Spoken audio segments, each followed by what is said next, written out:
La mobilité. On entend en long, en large, en travers. Il faut travailler votre mobilité. C'est comme une injonction qu'on voit sur les réseaux sociaux, sur tout un tas d'autres médias ou médiums, je ne sais plus comment on dit au pluriel. Donc aujourd'hui, on va parler de mobilité. Et je vais vous donner en fait 5 étapes pour travailler votre mobilité de manière efficace. Et on va voir que la mobilité, c'est un spectre assez large de pratiques, mais qu'on pourrait définir comme la capacité à développer de la force dans une amplitude donnée. Ça, c'est de la mobilité. Donc par exemple, la mobilité que j'ai active, pour le coup, de mon épaule, elle arrive ici. C'est-à-dire que plus je vais arriver loin dans l'amplitude, moins je vais avoir de force. Ça, c'est un phénomène physiologique normal. Mais il faut que je puisse quand même développer un minimum de force pour que je puisse générer de la mobilité. Sinon, je ne peux pas générer de mobilité. Donc, on va voir ces différentes étapes. Vous allez voir que ces étapes, vous allez pouvoir les décliner à n'importe quelle articulation, n'importe quelle zone de votre corps.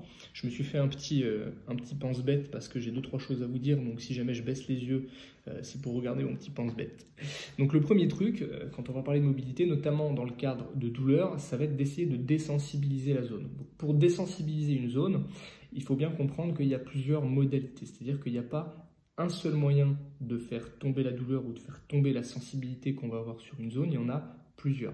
Ça peut passer par de la thérapie manuelle, ça peut passer par des exercices, ça peut passer par du massage, ça peut passer par du médicament. Il y a vraiment tout un tas de modalités, mais l'idéal, c'est de trouver qu'est-ce qui marche sur moi pour désensibiliser la zone de manière à, si vous voulez, essayer de gagner du confort pour pouvoir travailler plus confortablement cette mobilité-là. Ça, c'est vraiment une première étape qui, pour moi, est importante et je pense pour vous également. La deuxième étape, ça va être de venir, on peut commencer en tout cas pour travailler la mobilité par étirer. C'est-à-dire que l'étirement passif, pour commencer, va nous donner une idée, déjà dans un premier temps, de l'état du système nerveux, parce que ce qui va vous permettre de gagner de l'amplitude, ce n'est pas l'allongement musculaire, parce que l'allongement musculaire, il est défini, il est stable, mais c'est à quel point le tonus musculaire va potentiellement vous freiner dans l'étirement. C'est-à-dire que ce qui vous fait mal dans un étirement, par exemple, quand vous étirez trop loin, ce n'est pas le muscle en lui-même qui vous freine, c'est le système nerveux qui arrive dans une amplitude où il n'a pas l'habitude d'aller. Et donc, il va vous générer une alerte, il va vous dire « Attention, là, tu es dans une amplitude, je ne sais pas du tout ce qui va se passer si on va plus loin, donc alerte ». Et donc, vous, votre objectif, quand vous faites un étirement, ça va être d'habituer en fait, le système nerveux à aller dans cette zone-là, de manière à ce que lui, il vous laisse la possibilité d'y aller. C'est ce qui se passe quand vous gagnez de l'amplitude, quand vous faites un étirement. Ce n'est pas que vous gagnez en longueur musculaire. La longueur musculaire, si on vous anesthésie, on la récupère immédiatement.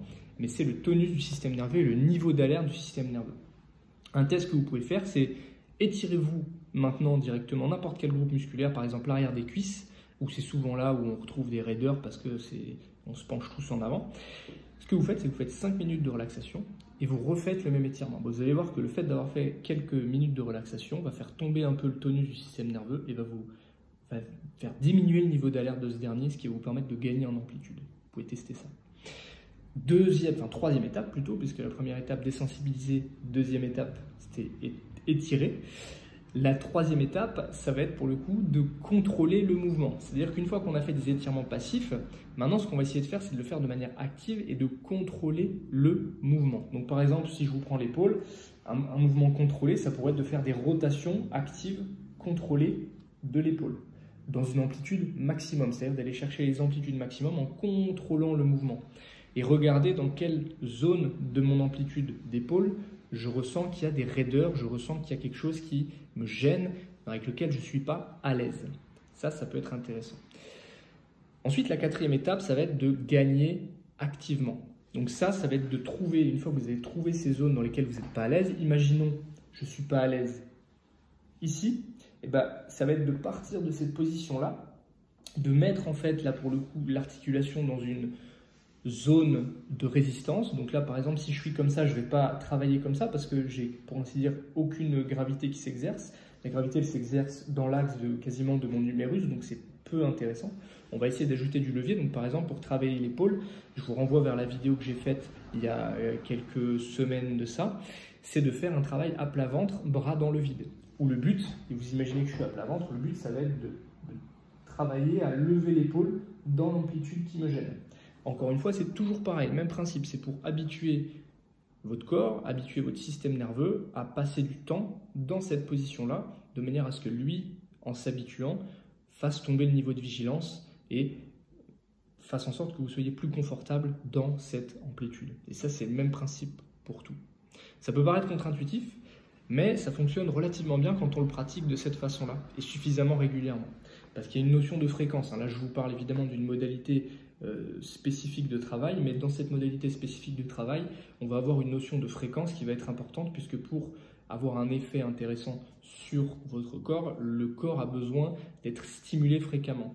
Au même titre que vous, quand vous apprenez quelque chose, si vous ne le voyez pas suffisamment régulièrement, vous allez l'oublier. Et bien, le cerveau, c'est un peu pareil. Le système nerveux, c'est pareil. Il a besoin d'être fréquemment stimulé, parce que s'il ne le fait pas fréquemment, le système nerveux, cerveau allant à l'économie, il va se dire, bon bah j'en ai moins besoin ou plus besoin, donc je le mets de côté. Et enfin, dernier point, le 5e point, c'est effectuer du renfort spécifique. Donc je reprends mon exemple de l'épaule. Si par exemple c'est dans cette zone-là où je me sens plus ou moins limité, bah là ça peut être intéressant de venir faire du renfort. Donc par exemple, un renfort qu'on pourrait faire dans cette amplitude-là, ce serait par exemple un développé halter, alors soit à un bras, soit à 2 bras, de manière à venir pousser en fait l'épaule avec un poids dans la main pour venir renforcer dans cette zone-là. Ça peut être un travail de ce type-là. Donc vous avez 5 étapes, donc je vous les rappelle: désensibiliser, étirer, contrôler, gain actif dans l'amplitude qui vous gêne et enfin le renforcement spécifique pour travailler spécifiquement votre mobilité. Une fois que vous suivez ces étapes-là, je vous garantis qu'il n'y a pas une zone du corps sur laquelle vous ne pourrez pas gagner en mobilité. Si jamais il y a des choses que vous n'avez pas comprises, si jamais je me suis mal exprimé ou que je n'ai pas été très clair sur certains points, j'aimerais bien que vous me le disiez en commentaire, comme ça je pourrais faire éventuellement une vidéo explicative où je peux éventuellement vous faire une vidéo pour vous montrer ces 5 étapes sur une zone en particulier. Donc si ça vous intéresse, n'hésitez pas à le mettre dans les commentaires. Si ça vous a plu, pouce en l'air, abonnez-vous à la chaîne et moi je vous dis à très bientôt. Et surtout, prenez soin de vous. Ciao.